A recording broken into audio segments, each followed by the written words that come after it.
Hey, Vaughn here. So we have top 10 most offensive South Park jokes ever.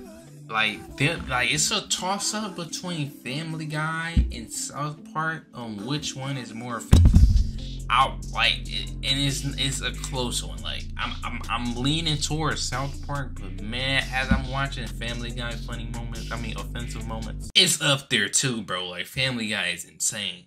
But I still think South Park got that slight edge. But with that being said, I feel like this video should prove that.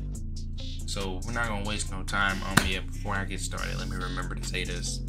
Your boy is going to be on Twitch streaming. So, come through, we can watch stuff live, interact live, not after I post the video and then leave a comment or response. We can interact live, talk, chat, joke around, all that good stuff. So your boy is gonna be streaming.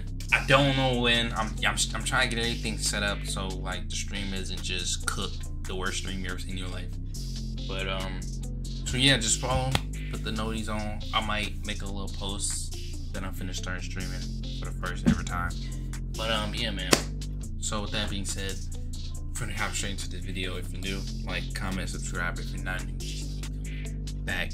Subscriber, what are you doing? And let's see why South Park is the most offensive show ever. Really terrible, dude. Welcome to Watch Mojo. And today we'll be taking a look at the 10 most offensive jokes on South Park. It's wrong. It's wrong. It's wrong. For this list, we'll be looking at jokes, portrayals, and running gags on South Park that went a little too far. Which South Park joke do you think was the most offensive? Let us know in the comments. Gingers. If there's a group of people that Cartman despises just as much as hippies and anyone who celebrates Judaism, it's anybody that has freckles and red hair. Ginger kids are born with a disease which causes very light skin, red hair, and freckles. Ah, nasty, yuck! This disease is called gingivitis, and it occurs... Okay, I agree with him on the freckles to a degree. Like, some of them can pull it off. I do love a good ginger, though. I'm gonna switch you, bro. A 10 out of 10 redhead is better than a 10 out of 10 blonde, bro. So if I was to choose, look, Cartman, I'm saying, bro, look. You gotta wake up. A 10 out of 10 redhead is better than a 10 out of 10 blonde, I'm telling you. You gotta wake up, Cartman. Because ginger kids have no souls. In addition to Cartman's constant bashing of them, the portrayal on the show was not so positive, frequently shown as being frail and somewhat creepy. It's not true they have no souls. No, I'm sure they do. The episode Gingers even inspired Kick a Ginger Day, a holiday high schoolers created so that they have a reason to physically torment students with red hair. Okay. The most offensive moment on the show may have been Cartman being distraught not because he realized he murdered his own father, but that he in fact had red hair. I mean, obviously I take after my mom, but I have the ginger gene inside of me. Dude, you killed your own dad, and you're worried about that? Special Olympics. It won't be easy, but nothing worth having ever is. That is insane. Cartman pretending to have a disability in order to compete at the Special Olympics will go down as one of the most despicable things. Him making the faces is crazy. He goes so far as to adopt what he believes are their mannerisms and even wears a disguise. It's all super wrong and shows a complete lack of respect on his part. God damn you. The worst part may have been his having face, his bro. mom vouch for him when they register for the event, which doesn't go too well. I'm not sure. His face is killing me, dog. Why is he making that face, bro? What is your condition? Fortunately, his plan completely backfires, and he struggles in all of the events and comes in last place. God damn it! Steve Irwin. Hey, Satan, you got a little problem. What? At his Halloween party, Satan confronts someone who he believes to be wearing a Steve Irwin costume. But the man reveals himself to actually be Steve Irwin. Oh, but then dude, no costume. Sorry, you gotta go. Realizing that he's not actually wearing a Halloween costume, Satan promptly gets him kicked out. This brief exchange could be seen as problematic for so many reasons. The way the character is drawn, and the fact that he's in hell. Irwin's wife, Terry, was reportedly very upset by the portrayal. The most ironic thing about this joke was that Satan and everyone at the party thought the idea of someone dressing up as Steve Irwin was offensive, which it very much was. But that point gets lost in true South Park fashion. Japan. The time has come. We will take I want to go to Japan. The Japanese were definitely not happy with this one. In the season 2 episode Chin Pokemon, bro, I feel like if there was a show, Family Guy and South Park could probably start a war. Like if there was 2 shows where you like, what show you think could probably start a war? It'd be South Park. I ain't gonna lie. That or Family Guy. I could see like them making a skit about Russia or some shit and they just want to fight. The Japanese are portrayed as hungry warmongers set on taking over the United States. Through crazy. Chin Pokemon, an obvious parody of Pokemon, they hope to brainwash children in America to join their cause. The evil power is the United States government! The mannerisms and over-the-top accents of the Japanese on the show can most certainly draw the ire of certain viewers. But the worst part was when, on multiple occasions, they claimed to have small genitalia in an attempt to fool the American characters. And this wouldn't be the last time the show took shots at the Japanese. No! This is racial stereotype! China. The creators of South Park have never shied away from taking digs at China, and this is on full display in Season 12's The China Problem. Fearing that the country of China will invade the United States, Cartman decides to take matters into his own hands. How might you ask? By pretending to be Chinese and infiltrating a local P.F. Chang's.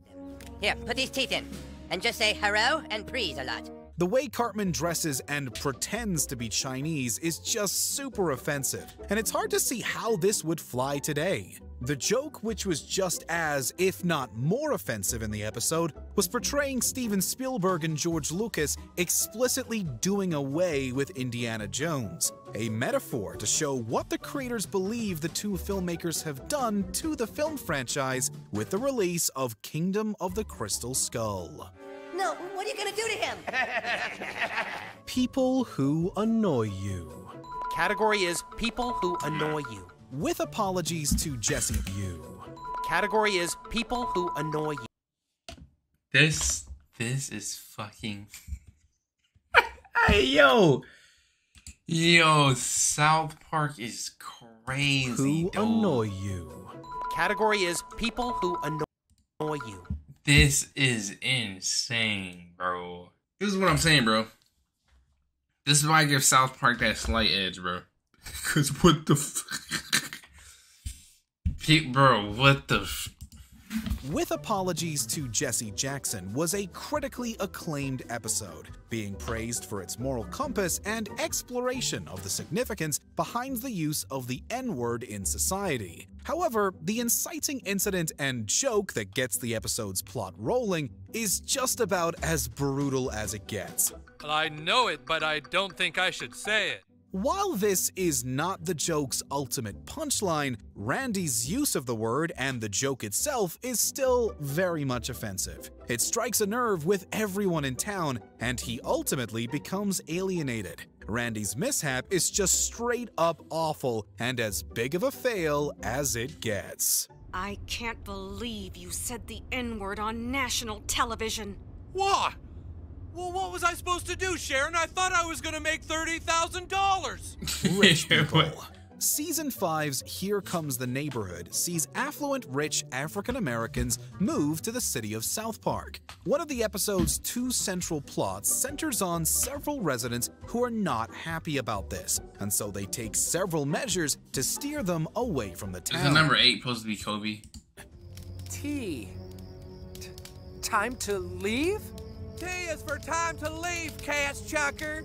While they state that they don't like them because they are rich, it's hard to see it that way, and we can't help but see a very dark double entendre. Seems like all of a sudden South Park is being overrun by those types. Hey, what are you saying? What types? You know, those types. Those. Rich people.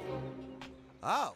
Add in the fact that the town dresses up as ghosts to scare them away, and then it all begins to feel so wrong. If we can't chase the Richards out, we'll spook them out. Yeah. By the episode's end, Garrison reveals that he in fact did all this for the worst reason possible. Cartman shoots Tolkien. Inside the red line is... That's my ground. He was on it.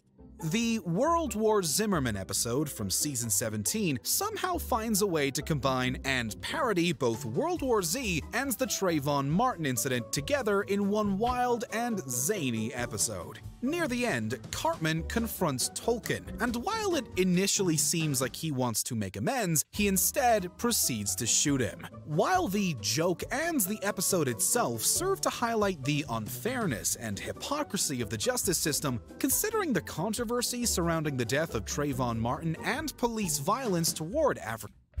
Only South Park. Like, bro, they made a joke about Trayvon Martin, bro.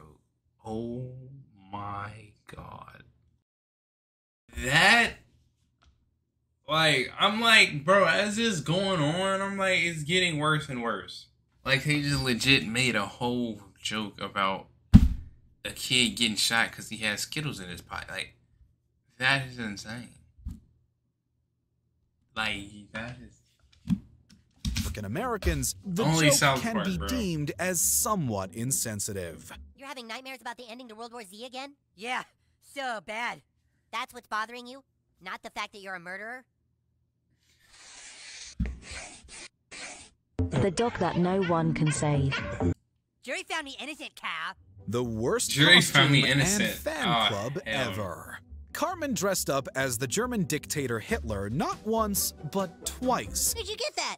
My mom made it. Isn't it cool? No, it's not cool! The first time, Principal Victoria tries to fix this by giving him a ghost costume. And we all know what that usually ends up looking like instead in South Park. And let me just make a few quickie alterations, and there you go, young man. The second time, although not donning the mustache, he wears the costume again when leading the Mel Gibson fan club. The clueless members who join the group are oblivious to Cartman's true intentions and simply follow along. Oh, this is fun! The joke was clearly intended to show the naivety of these individuals, but it was offensive nonetheless. And if that wasn't bad enough, they never actually realized what they were doing, as they only begin to suspect how problematic the club really is after seeing how bonkers Mel Gibson is in person.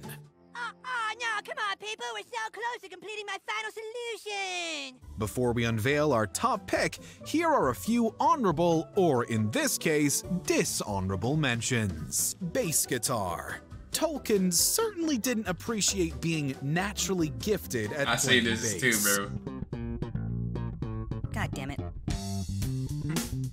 Tunnel of Prejudice. He said you're Even black. after hearing You know how the to play. worst Oh, I see insults this. We see this one possible, too. Cartman enjoys it all. Oh, you're black. You know how to play bass already, bro. Muhammad. Even if they only used him to comment on censorship, the mere mention of this prophet had thousands outraged. Stanley, Muhammad is sacred to the Muslim people. Ever since those cartoons in Denmark, the rules have changed. Nobody shows an image of Muhammad anymore. Syrian refugees. Offensive or an accurate portrayal of a certain former president? You decide. See, what I know is that there's only one way to deal with Syrian refugees, and that is... Abortion. Garrison's take on abortion is about as insensitive as it gets. Now, you're gonna scramble its brains or just vacuum it out? If you want, you can just scramble it and I'll queef it out myself. Before we continue, be sure to subscribe to our channel and ring the bell to get notified about our latest videos. You have the option to be notified for occasional videos or all of them. If you're on your phone, make sure you go into your settings and switch on notifications. There's nothing to say, bro. Like, there's nothing to say but shit. Where Go to ahead, begin? South Park has taken shots at Canadians time and time again in several episodes. I'm not your buddy, friend. He's not your friend, guy. I'm not your guy, buddy. The South Park movie's central plot even focuses on a conflict between the United States and the neighboring country. On the show, Canadians are portrayed as goofy characters with a supposed heavy stereotypical like Canadian accent. Hey, how did a U.S. citizen get past my wall? Throughout the series, everything from their politics and weddings is shown as either abnormal and strange. Prince is now in some kind of isometric cube. This is certainly breaking with tradition now. The show's portrayal of the country and its inhabitants is one of the longest running gags on the show, and it is anything but flattering to say the least. This is why South Park is probably the most offensive show ever. Like, bro, making fun of the Trayvon Martin situation is insane alone. But like, they in a league of its own, bro. They in a league of its own. That's they really are. But that being said, man, like I said, follow the Twitch. We're gonna be live. We're gonna be able to interact that way. Joke, it's gonna be a lot better. But I will see y'all on the next one. Don't worry, I'll still post the clips on here if you don't go to the Twitch, bro. But see y'all on the next one. Peace.